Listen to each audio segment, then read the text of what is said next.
All right. Well, welcome to everybody who's attending online.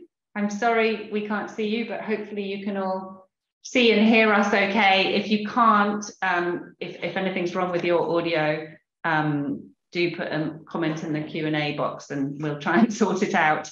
So I'm Abby Brundine. I'm the not so new anymore director of the BSR. I've been here since September 21, so coming up for a year and a half, which is incredible.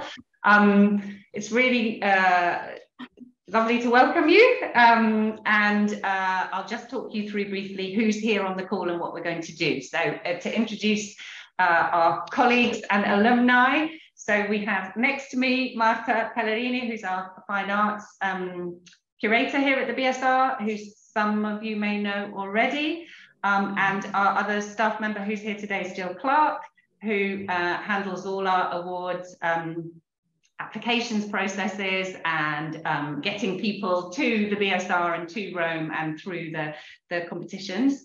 And we also have two of our alumni from the BSR Creative Wales Fellowship Programme, which we're really happy. That's the kind of high point of today. They're the people you've come to hear from, and that's Sam Hasler and Freya Dooley, and they have both held this fellowship and will be talking about their experiences, and I'll introduce them in a bit more detail shortly. Just to explain how this session works. So you can, as I said, activate closed captions if you need them.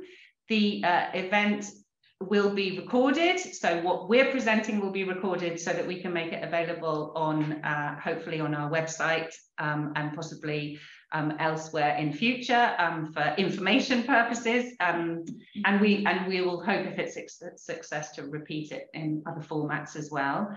And if you want to ask questions, that's a large part of what this is for. So when we finished our brief presentations, please use the Q&A box function on your screens to ask any questions, and I will be passing those on to the best people to answer them for you, and anything we can't answer today we will try and follow up with subsequently. So hopefully it will be a useful information session. As we said when we advertised it, although we're talking today with alumni of our Creative Wales Fellowship, a lot of what we say is absolutely relevant for all our fine arts residencies. So if you're interested in other opportunities and you don't live in Wales, hopefully there will be lots of useful information for you today. So just very briefly to say that, as you may know, the British School at Rome has been running fine arts residencies on site here in our beautiful premises north of the city for over a century. So it's a fine and long-standing tradition. And today we are talking specifically about the opportunities for Welsh artists in Rome at the BSR. We've just really, to our great delight, renewed our funding agreement with Arts Council Wales for the BSR Arts Council Wales partnership. And so we're going to ask our two alumni to talk about their experience of being here and what it was like perhaps before they came, while they were here, and then what they took back with them to Wales in the wake of their experience here. One slightly more recent than the other, but both very recent, really, in real terms, experiences of being with us. So hopefully not outdated in terms of what they did and what we're doing now. So we'll start with Sam. Sam Hasler is going to speak first. He's a contemporary visual artist who writes. His artworks are often produced in the form of books and short readings, but they can also include images, video, radio broadcasts, walks, events, performances. He often refers to what he calls low budget and low brow culture, maybe a provocative term, quite an interesting one, particularly when it becomes strange and experimental in form. Sam was a fellow in Rome in 2018, so his experience was back over that long bridge before COVID changed our worlds. And he's published several books and presented work at art galleries across the UK and in Europe. So Sam, you are up first. I'm going to put Marta and I on mute, and we will look forward to hearing what you've got to tell us. Thank you. Thank you. Thanks for introducing us, and thank you everybody who is here. I can't see the attendees, but thanks for coming and listening and paying attention to us. So I'm going to speak very briefly at first about the interview process and some of the things to do with that. Between us, me and Freya are going to talk a little bit about the application process and a bit about the interview process. So I'll cover the interview element. And then I'll talk a bit about Rome and about being in Rome, and about this sort of a little bit of experience, I suppose, of the my experience there, but also some of the kind of opportunities that kind of like to be there, I suppose. We'll see how it goes. I tried to prepare something, so we'll see. It's so the interview, it was funny really that they asked me and Freya, I think, to do this, because when I was talking to Freya just the other day, and then we were sort of trying to divvy up what we would like try and cover, them both of us said that we thought the interview had gone like total car crash. I thought mine was like, I was so sure after having been interviewed that I would be successful, and I felt like it was almost something like I'd blocked out. So then it was quite funny now to sort of reevaluate it and think about it again, and think about some of the things, partly why I felt like that at the time, and also sort of reevaluating maybe what else was happening there, or what what had been actually successful that I hadn't noticed during the time of the interview. I get very, very nervous obviously now, when speaking in front of people, and this is something that probably contributes to that. But during this interview process, I do remember, like in the lead up to the interview, being really excited and being really, really looking forward to the interview, because I was really excited about my proposal, and I was really kind of feeling really enthusiastic about the kind of what I'd kind of put together in the presentation. Oh yeah, I guess I should mention, so the interview was kind of broken down into 3 sections. There's a kind of like a presentation that you kind of make as an artist. You kind of talk about your proposal for a project, something about your work, the context. And then there are like a number of questions that you get asked. I think it's like must be the same for everyone. They're kind of fixed questions that are kind of roughly about Rome, about the BSR, and about the kind of like specificity of the kind of opportunity.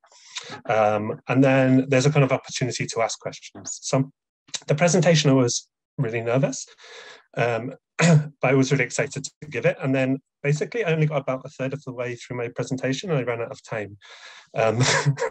And I really like at this moment, and then I was kind of panicked because I kind of felt like I hadn't sort of communicated all these things I thought were important in it. I mean, I'd kind of laid down the broad brushstrokes. I'd kind of said what I wanted to do at least, but yeah,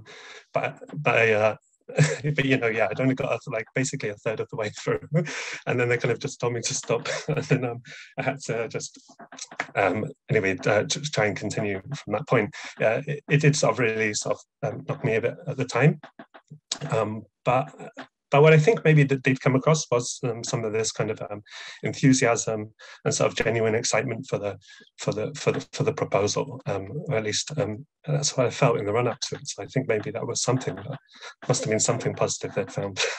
Otherwise they wouldn't have selected me. Okay, so there were some questions, and the nice thing about the questions, although it's worth sort of noticing, is that they're kind of really about Rome and about the BSR and about some of the things that maybe are like less specific to the project, I suppose. So it gave me an opportunity to talk about some of the other things that I wanted to talk about. Again, I was sort of quite excited to talk about, which are some of the things about the opportunity about being like immersed in the Italian language, being immersed in a kind of a new place and being outside of your comfort zone, being among lots of new people and lots of interesting people with like really broad and diverse kind of range of influences and practices and ways of working, and not just artists, but then academics and all sorts of other people who kind of have all sorts of these really kind of broad sort of approaches to their practice, to a practice. So that was like something that I wanted to talk about, and it was good that there was these opportunities through the questions to talk about those things. And I guess I wanted to, at the time, so through these kind of questions, I had this opportunity to also then talk about, the kind of the way that they're like the city and yeah, the way that like sharing stuff with people, sharing stuff in a kind of creative and fertile environment would be like beneficial to me, and but like and would suit my kind of creative practice and suit the way that I want to work. Then there was opportunity for me to ask questions. I had lots of questions. In fact, we didn't have time either for me to go through my questions and to answer all my questions. But I felt again like possibly this was like something that is beneficial to my interview. That I did have lots of questions, and I do think it's been times when I've been on interview panels interviewing other people, and we've like never not been pleased when people ask interesting questions, thoughtful questions, you know, even difficult questions. It's always sort of feels like that's like a moment for you to kind of really get a sense of the kind of genuineness of an engagement and like a genuineness of their kind of like enthusiasm or ambition, I suppose. And you can use questions, of course, to say lots of things, you know, so you can communicate things about your practice and about your interests and about where, you know, like, yeah, where your interests lie and like why you find an opportunity exciting or interesting. So I just thought I'd mention those things there about the interview. I did also do some research before my interview into things that I would do like immediately if the opportunity was successful. So like places that I would go to and people that I would speak to like in the first sort of week or 2 weeks or something of the opportunity. And it was something that I mentioned in the interview. And again, it felt like it was something that was, 3 months isn't really very long, although it's sort of like quite long, you know, obviously it's a long time, but not really so long. And I really wanted to like hit the ground running when I got to Rome, and to sort of like not be kind of like sitting there for like 3 weeks, kind of like sort of trying to work out an idea like of where to start. So I had things that I wanted to do immediately, and I thought that was like a useful thing for me at least, and I think would, you know, it's useful things to sort of like consider if like putting together something for this. So that's kind of all I can really say about the interview, except if I was going to do the interview again, then I would prepare a presentation that I could finish on time. I wouldn't put myself through that again. But I would also make sure that that presentation did carry the urgency and ambition and the excitement that I had for the opportunity, and make sure that that was like communicated. I felt like that was, if there was something that I kind of had a strength in, then possibly that was what came across. So I'll talk a little bit about once you're sort of in Rome, or the kind of way that things kind of happen, I suppose.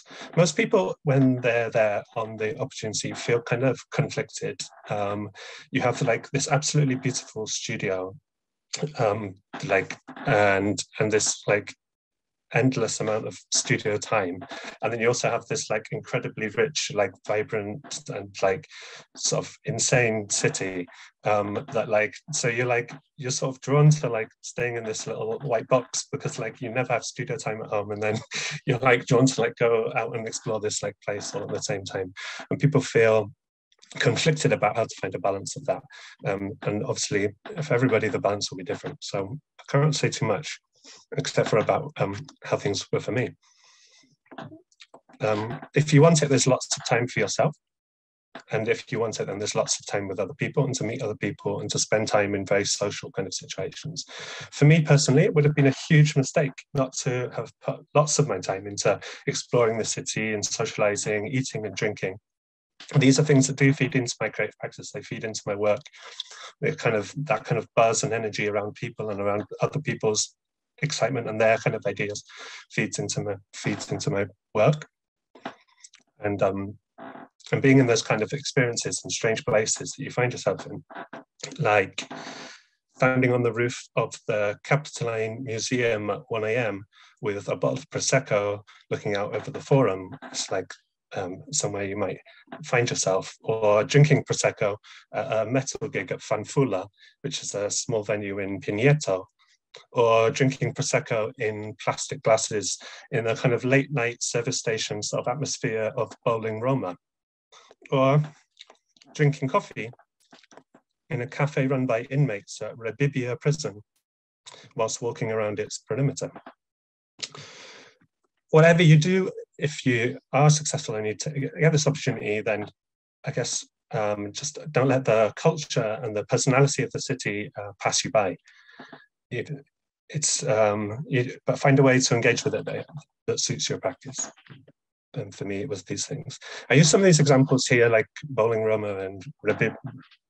Am I saying it correctly? Rebibia prison. Because also Rome isn't all ancient, and some people perhaps like to feel like there's I mean, the ancient part is completely amazing, and but does kind of grab all of the kind of like the headlines in a sense that it isn't all ancient, and there's lots to find, or ways that the city you can encounter the city, or the city can affect you in your practice that isn't all ancient. For you, it'll be whatever works for you, something else. So I'm sure I've run out of time, but again, but can I quickly? So I'll just talk a little about Rome in a kind of different way. Rome is layered like a verruca. Rome is the shaken angst that emerges from red wine and coffee at night. Rome is the caps lock key stuck beneath a rock.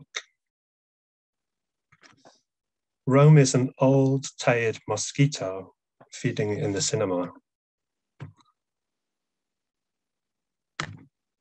Rome is the charm of Flying Ant Day. Rome is the charm of a big, bold liar wearing brand new basketball pumps who wants to take you to his sister's place to show you the boat that he crashed before it goes to the scrapyard. Rome is a dog's dinner being eaten by a car. Rome is the insomnia of summer dragging the nights into the daytime. Rome is the candlelit flirting of two politicians touching fingers on an upturned glass that's grinding its way around the Ouija board, giving old dead nonnas instructions before tomorrow's trade negotiations. Rome is a colourful old cake tin, a little dented with a touch of rust, full of stale cake. And everyone in Calligraphy Club loves stale cake, and they all get to work on them cakes with crumbs fountaining out of their big chewy grins of them big gobs. Rome is an epilepsy threatening to fit. And that's where we'll leave it.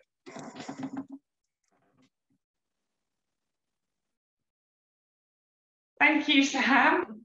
That was fantastic. I wasn't expecting to have a performance piece. That was brilliant. I love that. A verruca. I don't know how I feel about it. That was really stimulating. Thank you. And lots of food for thought there. So we will pass straight on to Freya. I didn't have the pleasure of overlapping with Sam while he was in Rome back in 2018, but I did overlap with Freya. She was in my first cohort of award holders when I was also brand new. So I did a sort of welcome week. I did the welcome week myself. We all did it together because I was also being welcomed. And so it's really lovely to have her back, albeit only virtually, although you have been back since you finished. So Freya is an artist based in Cardiff whose practice incorporates sound, writing, moving image, installation and performance. I had the huge pleasure of being completely surrounded by Freya's installation in the BSR lecture theatre downstairs, and it was a very, it changed me, that experience. I still think about it, so there we go. The power of art. And Freya was the Creative Wales Fellow at the British School in 2021. She came in September until Christmas. And she's been back in Italy working again with a Wales Venice 10 Artis Mundi commission, so supported once again by Arts Council of Wales to develop further work that engages with Italy. So drawing on the work that she began during her BSR residency, and she's been back in Rome for further research and filming. While she was at the BSR, her work was rooted in the history, politics and aesthetics of dubbing and post-synchronized sound in Italian cinema. And she was also thinking about the subjects of voice, music, collective movement within a very multidisciplinary body of work. So Freya's going to pick up where Sam left off. I don't know if we're also going to get a performance. I hope so. No pressure. Over to you, Fred. Thanks. Hi, everyone. This is strange, just transmitting into the void, but I can see there's some people here, so that's nice. I'm going to share some slides, and I'm not going to read anything as interesting as Sam did. So, but hopefully this will be okay. Oh, I'm doing that embarrassing thing where I don't. Okay. Okay. Can you see my screen? Yeah. Okay. Cool. Okay. Okay. So I am an artist based in Cardiff, and as Abby said, I work with film, sound, writing, and performance. So I thought I would talk first about my application. So my I'm going to repeat a little bit of what Abby said, but because I've prepared it, I'm going to read it anyway. So my proposal was centered on research around the aesthetics and politics of the voice in Italian filmmaking. And I also planned to undertake some experiments in sound and sound tracking. So my intention for the residency was to gather research and material for a new body of work, which would begin in Rome, but I always knew that I wanted to continue to develop the work after the residency. I applied 3 times. I think I interviewed 3. Did I interview 3 times? Yeah, I applied a lot. I really ground them down until they let me in. But it was my 3rd application that I think was the most focused about what I wanted to work on. Because I work in so many media, and I have a lot of my work is sort of bringing together disparate threads. And I think reading back at certainly my first application, there was just a lot going on. And I think that anyone, like Sam said, like anyone that knows the environment and knows the kind of residency structure and knows that 3 months in Rome is actually not that long, could probably see that that it's just better to have quite a focused approach, I guess, of where you want to start from, and then feel open to where that proposal might take you. I've just went off piece from my script then. So I applied 3 times. So the 3rd application was the most focused and also the most realistic about what I would achieve in the time frame of the residency. So I was more interested in research and gathering material than say like making and editing a finished film while I was there. Because for me, editing is such a long, involved process. I didn't want to spend all my time like editing something in the studio that I could be doing and like anywhere else. But yeah, this, like Sam said, like this is just my personal approach because of how I knew I wanted to use the time to benefit my practice and the particular project that I proposed. These photos, I'm not really going to like necessarily label these photos, but this is a little group on the left. Lots of nice people there. And this is in the courtyard. So one of the things, Holly Davey, who has also done this residency, she had showed me some photos of inside of BSR, and it like helped me because I didn't really know what to expect before I went. So I thought I'd share a few. I don't actually have loads, but this is Antonio on the left, who works for BSR, and then everybody else were my fellow residents and friends. So this is my studio. So there's 6 artist studios, and they're all pretty similar. And you can see like on the right, there's loads of light, which is really nice. And then up here, on the right-hand side, top photo, above the sink, there's where that window is. That's a kind of mezzanine where you sleep. I didn't take a photo of my room for you, sorry. And yeah, this is like fairly early. I think this might have even been the first day I took this photo. So yeah, just to give you a sense of the space you're working in. Some of the other studios, I think, have more wall space. I think because I was working with sound, I was at the end, further away from the kitchen. Other people had, slightly different setup. So there's a group exhibition at the end, like near the end of the residency. or there was when I was there. I don't know if the format is still the same. I think there's some open studios now, is that right? Yeah, which is great. I fully support that decision. But yeah, the group exhibition I'll talk more about, but before going to Rome, I expected that exhibition to be a useful way to share work at whatever stage it was at, and distill some ideas or focusing on developing an aspect of the work. But for me, it wasn't the sole outcome that I was working towards. And when I got there, I was really relieved that this approach was mutual. Like Marta was really sort of supportive and made it clear that we shouldn't feel any pressure for the exhibition to be like the sole focus of the residency. It was framed from the start as a celebration of our work, and intended to be a useful platform or testing space. And I would assume that the same is true for the open studios. It's just really nice to I'm really glad that we did it, because it was just really nice to kind of share things and see what other people have been working on as well, because even if you hang out all the time, you don't necessarily know the kind of nitty-gritty of what people are doing. Yeah.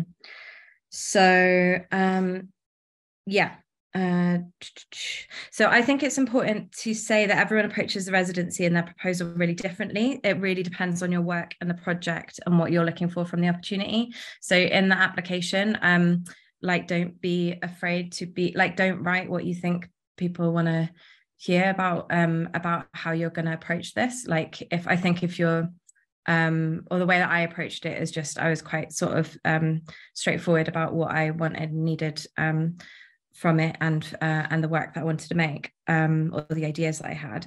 And there's also no right or wrong way to use the studio either. So for some people, the time and the space and the intensity of like being able to spend every day in the studio is the key thing for them, and it's, you know, such a contrast to your everyday life. And for other people, including me, for other people, the city, or like there might be collections or archives that are the big draw. But I think the most important thing to think about in your application is what are you doing that is specific to being in Rome? Like, what can happen there that wouldn't be possible anywhere else and at any other time? So I applied to deepen and contextualize my existing exploration of the collective and polyphonic voice. So these are some places I went to. I was looking at we've already said I was looking at dubbing. My references were wide ranging though. So I was looking at cinema, obviously, but also opera, politics, and electronic music. So in the application, I talked about how the research was relevant within the specific context of both BSR as a kind of academic institution, but also Rome as a city. Like Sam said, it's not just historic ruins, although those are also obviously amazing. So I wanted to visit a sound studio. Also this caption is completely wrong, so ignore that. I wanted to visit a sound studio in Rome and understand the kind of mechanics and processes of different kind of sound practices within the film industry in Italy. And in Italy, it's pretty specific, or they're in Rome as well, like dubbing that Rome is like the center of the dubbing industry in lots of ways, or one of the kind of centers. And thanks to Marta, I also interviewed a dubbing actor who isn't this person. I didn't have a photo of her. And yeah, like Abby said, since then I've been supported by the Arts Council to come back to Rome, and I visited other sound studios, coincidentally with people who used to work at BSR, which is nice. So this is a Foley artist, Sergio Basili, who I went to see his Foley studio. He'd worked with Fellini and lots of big directors, like really experienced. The reason that I'm showing you this is because this was something which BSR helped me set up in the Stefania, who works for BSR. She kind of facilitated the contact with the studio, and that was really helpful. And I would say that's a key kind of benefit of working in this institution. It's like BSR is obviously really well respected, and Stefania can really help you, and you know, other staff can really help you get access to places and meet people you would just never otherwise meet. The other thing is I wouldn't have been able to do this research without some translation. So Marta really kindly translated my interview, like in person, was translating my interview with the dubbing actor, and another resident, Dr. Rachel Horwath, came with me because we both had shared interests in Italian cinema. So she came with me to the studio, and we had lunch with these guys, and it was just amazing. So that was a really nice way of kind of collaborating or sharing research with other residents as well. Sorry, I know I'm probably going over time. Hopefully this is helpful though. In terms of life at BSR, the social aspect of living communally and eating together was like a really strong component of my experience, and I know a lot of other people as well. Collaboration was really important to me, and I talked about why in the application. In the context of like my work, and also I hadn't done an MA at the time, and like I hadn't been in an academic space for a really long time. Like in lots of ways, lots of things about it were alien to me, and I really wanted to engage with that kind of form of research, I guess, as part of my work. So I was interested in that. I wanted to connect with other researchers and writers, yeah. And when you're there, so these photos, sorry, Marta, I hope you don't mind me showing this picture of us in your car. So Marta would organize trips to galleries. So we went to see lots of the contemporary spaces in Rome. These are the artists that I was with, or some of the artists that I was with. This is Casa Balla, which Stefania set up a visit for us to visit, which is amazing. And then on the right is a place called Bonmarzo. Is that, yeah? I'm not sure I could pronounce that correctly, but it was somewhere that I knew I wanted to go before I went to Rome. And I contacted BSR about it, and it was really brilliant because Marta and Stefania then set up a bus to take all of us that wanted to go down, because it was like a couple of hours away from Rome and you needed a car, and obviously I don't drive in Rome. So yeah, that is a really special thing, and also just, I guess, a little tip if you go there to get in touch ahead of time. So these are some more pictures from the experience. So on a Wednesday, there's lectures, sometimes delivered from external people, sometimes delivered from other residents. So this is Rachel's lecture. On the left is like this common room, and we would watch films together.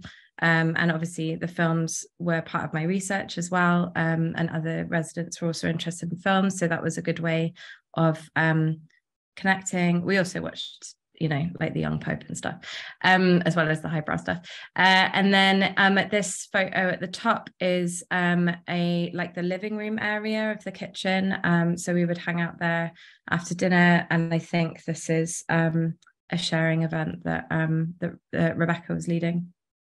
And then on the right, there's one of the residents, Oleg, took us to somewhere that just nobody had access to, and did a talk and a tour. So it was really important for me to engage with everything that was offered. And BSR set up lots of different kind of trips and activities. And some of it was related to our research, and some of it was completely random in relation to our research, but a really good experience. So this is like a fresco making workshop. So now I know how to make frescoes, which might come in useful. But yeah, it was really fun. This is in the courtyard of the BSR as well. And then in terms of collaboration with other residents, there was the snack bar events that we did, which were like informal sharing of practice and research. So on the left, a writer, Rebecca May Johnson, hosted a kind of dinner and shared some writing exercises, and I hosted a listening event, or two actually, in collaboration with two of the other residents, So yeah, I just wanted to give you a flavour of kind of the ways that we connected that were related to the work and the research, as well as obviously we went out and had fun and danced and ate a lot of nice food.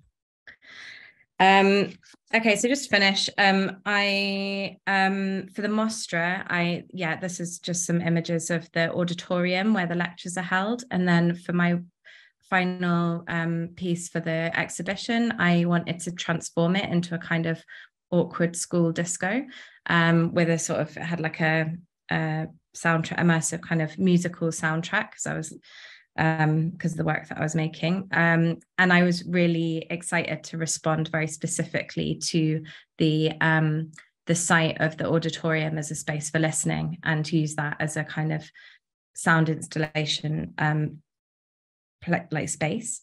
So Pepe and Marta really supported that kind of transformation of the space. So I'm showing you that just to kind of, I guess it's fun to think about how you can work within the institution in ways that you might not have expected to. Like, I wouldn't have expected to do something like this before I came, and I didn't know what the vibe was. BSR is actually very a lot more informal than it feels from the outside when you're there. It's especially under Abby's leadership, it's actually very kind of warm, but I do think that it doesn't feel like that when you're applying and stuff. So I guess I wanted to kind of mention that. That's probably enough talking from me. And then I made a film when I got back, and I think I've gone over time, so I'm going to end there. Thank you so much, Freya. That was wonderful. So nice to see those photos. Right, so without further ado, I will pass briefly over to Marta, who's just going to say a few words from the sort of institutional side, but everything that Sam and Freya covered there is absolutely important, and if you want to pick up on anything they've raised or ask any questions in relation to that, feel free. Marta, I'll pass the word to you. Good afternoon, everyone. My name is Marta Pellerini, and I work at the BSR as Visual Art Residency and Program Curator. I arrived here in 2018, 5 years ago. I'm an art historian. And here I am the artist reference person during the artist residency, and I give them support and advice in sourcing materials, developing specific projects and studio visits during their stay in Rome. One of the main tasks in my job is to organize an open studios night every 3 months, so at the end of each term. There's an open studio night in December, one in March, and the last one is in June. Working for 5 years at the BSR, I have understood how much a residency program could impact the work of an artist. The stimuli offered by the city of Rome, and more in general by Italy, influenced the artistic practice and open to new experimentations. Experiencing a new environment, meeting and networking with local artistic community, and starting a new research is at the core of the artist's stay in Rome. The formula of open studios gives a chance to the audience to experience firsthand how, where, and why art is created. Meeting the artists in BSR studios, viewing new pieces, but also works in progress, learning about their process of creation is more important in a residency program than seeing the works in a white cube. After the opening night, the artists have also the chance of showing their works in the following days for those who can't attend the opening night. Another important task in my job is also to curate the program of fine arts events. Since my arrival at the BSR, I have been curating a series of talks on different topics. Curators, art critics, and artists have been invited to give lectures on specific themes that they develop in their research. The topic of the latest series of talk is materiality, and the next speaker will be Cornelia Parker, who is coming to the BSR to tell us about materiality in her work on the 8th of March.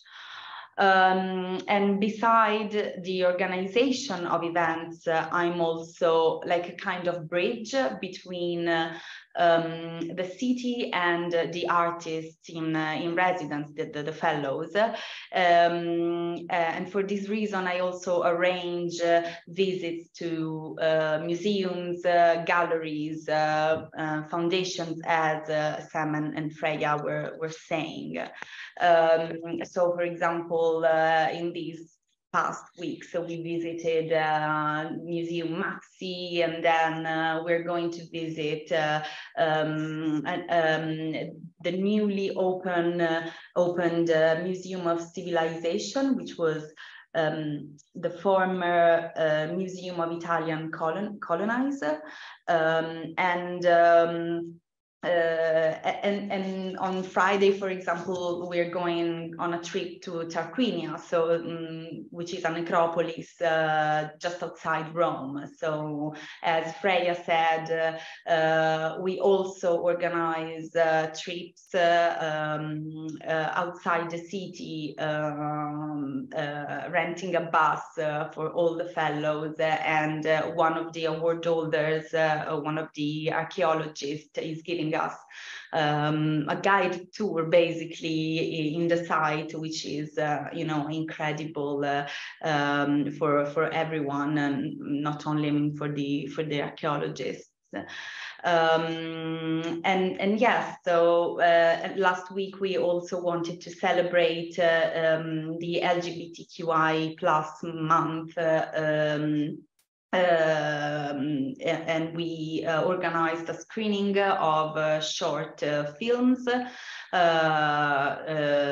together with one of the alumni of the BSR, Claudio Pestana, who was in residence here last year, and it was a success. And so there are so many different kind of events and trips, visits that we organize. So you're very welcome to apply. Thank you, Marta. Thank you very much. So I think that was the end of the formal part. We've heard from everyone who was going to present. So if we do have some time for questions, if anybody wants to put a question in the Q&A, we'll just wait a moment while you gather your thoughts, and if no questions are forthcoming, then we will assume we have answered all your questions. But if you have questions that are operational about how it works on the ground, or perhaps about the application process, perhaps Jill, in this gap, you could just confirm, if you have it at your fingertips, the closing date for the Creative Wales. Or have I just put you on? No, I've got it here in front of me. So the closing date is Wednesday, the 29th of March. And applications now are submitted on a grant management platform called Slide Room, which we think is an effective way of both sort of filling in the application forms, but also being able to upload your visual or examples of your work. Oh, thank you, Jill. Yes, very good that you remembered to mention that. And one thing to mention in relation to the new application platform. So in the past, we've asked for a small fee for applications, but we have scrapped that. So there is no fee for applying. It's a yes. I think the Wales one was always free to apply for, though. Okay, good. So now we have met Wales with all our other competitions. So because people can apply across more than one competition and reapply multiple times, as Freya said, and that's I've heard that from a number of artists who've come through, actually applying and then reapplying. And one of the things that I pulled out of what both Sam and Freya said, which I think is absolutely right, is that I mean, absolutely the passion and enthusiasm, but also what the value added is of bringing the project to Rome. Once that really crystallizes in your project and in your plan, then that really comes out in the application, and that's a real key factor. You know, why you need to leave your comfortable studio in Wales and travel to a studio on the other side of Europe. That is the bit that really makes it sort of jump, I think. We have no questions in the Q&A. I had somebody messaged me afterwards, earlier with a question. I could just ask it, sure. Just to kick things off. So she asked if there's provision for bringing children. So that is a very good question, and it's very timely. So we have just written a new 10-year strategic plan, and the first priority on that plan is EDI and trying to open the possibilities at the BSR to people with caring responsibilities of all kinds. In progress is a plan to build a family flat. This involves me vacating my flat, which I'm doing this week. So if I look dusty, that's why. But obviously that needs a little bit of work still. In the meantime, what we have agreed is that we'll try to make have a family-friendly month in July when people can book in with their children, and we'll advertise the fact that there will be children on the premises. The problem we have with our artist studios, as you know, who've inhabited them, is they're not really child friendly. So for artists who want to come with children, we will have to find another solution that doesn't involve a very, very steep set of stairs and a potential plummet down them. So I would say that anybody who is wanting to apply who has caring responsibilities, get in touch with me to discuss what their needs are, and then we'll look at it on a case-by-case basis. At the moment, we're just trying to meet people halfway, and then in the longer term, we're activating a plan so that you will be able to come with a family.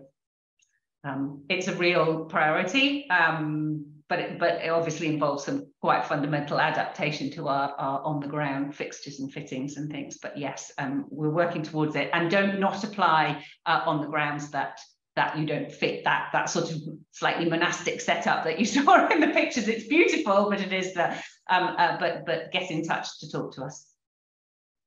Is that true also of mobility access? Sorry, as well. We do have a fully disabled access studio. As you know, there's a slightly round the houses way of accessing the building, because you can't go up that extremely imposing front step, but there is full access for anybody in a wheelchair, for example, and anyone else with mobility issues. And one of the studios is fully equipped for that.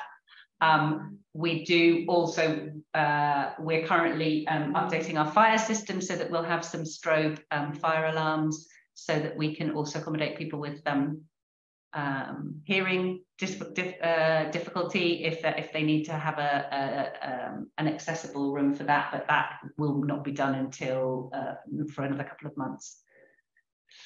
We have a question online, access to recording kit and art materials, or do artists bring everything they need? Martha, that's one for you. Yeah, this is a very important thing. I forgot to say, yes, we have a workshop here at the BSR, which is open every day, 24 hours a day.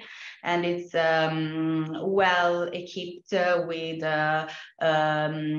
tools, I don't know, like a wood cutter or electric jigsaw, and I don't know, like there's a sewing machine, drills. I mean, we have a lot of tools, and of course, if I I implement every year the list of tools of the workshop, and of course there are also materials like, for example, spray paints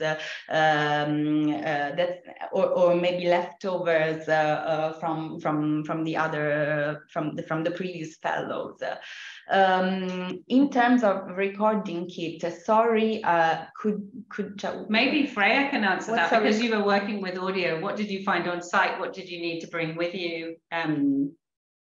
I bought all my own kit, but also that's how I wanted it.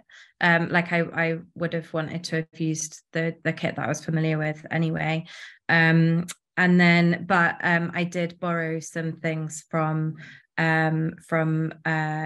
Pepe, including like a monitor, and a couple of other things, like maybe a microphone stand, and then like that. Yeah, we also have, I don't know if it's useful, we have a brand new fantastic projector. Oh, yeah. And yeah, we have also microphones. So yeah, and we are also open to getting what we can to complement our kit. Yes. The follow-up question was, are there technicians to support making too? The answer to that is no. No, I mean, we do have an IT support. Yeah, we do have an IT support here at the BSR, but in the past, I helped some of the artists to find a person in Rome who could help them in technical, in the making. For example, 2 years ago, one of the artists needed a tailor, and I found a person in Rome, and this person came for the whole month to help the artist. So it's yeah, of course. I can help doing this, but yeah, there's. Did you want to add anything, Sam, from your experience on that, or I don't know if you? No, no. Thank you, Lauren, for your questions. Yeah. So, and I mean that's a work in progress. So we don't always.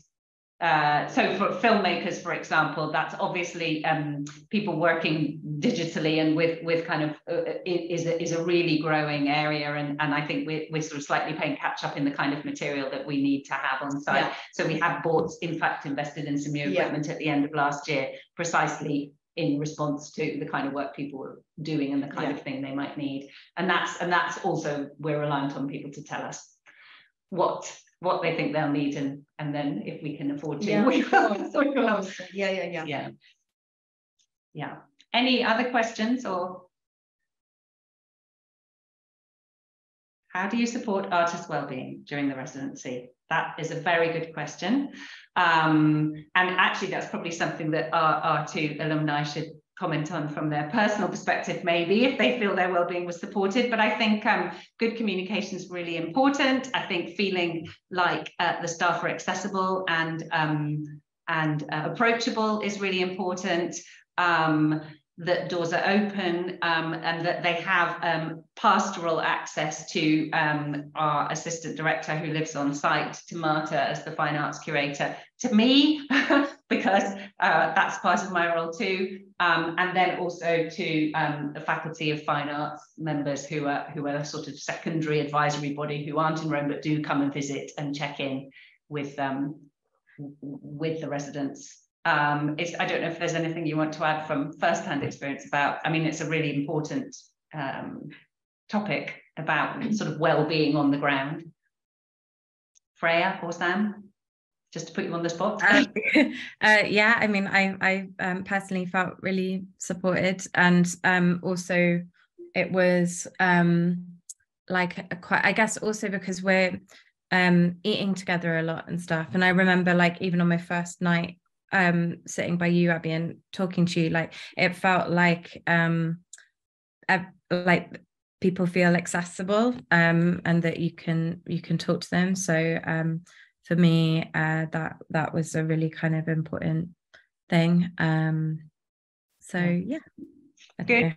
Thank you. Yeah, to add to that then, like, because I mean, it wasn't something that was, but you know, like you are somewhere like for 3 months and like you might, I mean, you might have breakfast with everyone, lunch with everyone, dinner with everybody, tea with everybody. Like at times it is like very overwhelming meeting, like being around people who you're not like very close with all of the time. And so, yeah, people are always on hand in the sense of like being available, which is like very good. But there's also like this, it's very easy to take time and just be by yourself. And nobody ever kind of like questions it or sort of judges you or something. Like if you just spend 2 days in your studio and just pop out to say hi when you get a coffee and you just need space by yourself, then it's never like, you know, yeah, it's very generous in that way, both ways. Generous for people being on hand to speak to you, and then generous for people giving you space. Good. Yeah, that is important corrective. Sorry, Freya, did you want to? Oh, I forgot. I actually did have like a medical emergency when I was there that was quite scary, and that was handled like really brilliantly by everyone that was involved. So yeah, like I know firsthand from scary things happening that it was, I felt very kind of supported in that way, practically and pastorally. Good. That's really good to hear. I mean, I have to say, you know, it's a great team here. It's a really fabulous, really fabulous staff base. So I think, I mean, I feel well supported as the colleague. So that's also important. We have some more questions coming in. I think the next one is probably for you, Jill, which is about who takes part in the interviews if somebody is shortlisted. Okay, we're trying to finalise a potential date which may affect the answer, but usually there would be it would be chaired by somebody from the BSR's Faculty of the Fine Arts. I'm expecting that it will actually be chaired by the chair of the faculty, that's Daniel Sturgis, and there will be one other member of the Faculty of the Fine Arts. Then there will be 2 people from Arts Council Wales, one the person with whom we deal, which is Louise Wright, and then an advisor who's appointed by the Arts Council. So that would normally be the actual panel, although Marta and I would normally be there to be able to answer any questions that come up, and potentially also the development officer who's in charge of the grant from the Arts Council. So potentially quite a lot of people, but yeah, I mean, it's probably worth saying as well that although I think for both Freya and certainly on some occasions, and certainly Sam, we had in-person interviews. We are doing our interviews virtually now. Yeah, yes, it is a Zoom world. Okay, thanks, Jill. That's great. We have a question. Are partners welcome to stay with residents for part of the time of their residency? And the answer is yes. We do make a small charge for the additional, you know, linens, towels, and hot water and those kinds of things. But we do welcome partners. In some cases, people have had partners to stay for quite considerable amounts of time. Other people tell me they prefer not to have their partners here so they can get on with some work. But yes, absolutely, we're open to that. And then another question in the terms of the longer residency, for example, the Bridget Riley Award, is the BSR open over the holiday season, or do fellows leave for Christmas? The answer is we do have a brief closure period over Christmas where everybody goes home for a break. And so that includes the fellows, and most of the staff take a short holiday as well. It's not very long. Sadly, between before we get to August, when the whole country grinds to a halt, there isn't much downtime during the sort of academic cycle. But yes, people do go home for Christmas. But before they do, we have a lovely Christmas party in the dining hall with lunch and games and a special presentation by the award holders. So yes, hopefully that answers those 2 quite practical questions. And the same in terms of the break, the same is true also over the Easter period. So we have a brief changeover period and then some new award holders coming in April. So we have no more questions, and we have reached the end of our hour slot. So I think that at this point, it would be time to close. So just to say huge thanks to Freya and Sam. Hopefully you'll come back and see us on site again soon. The sun is out and it's beautiful in Rome at the moment. It feels like spring, so it's time to come. Thank you very much, Jill, who joined us from London, from the London office, and thank you to all of you for attending. We'll edit the recording, make sure we didn't say anything, anything off message, and then try to make it available on the website, where we're also going to be updating the materials in order to provide a bit more information about the application process and support for applicants. If you have other questions, please feel free to get in touch. And do think about making an application. Please come join us. All right. Thank you very much, everyone.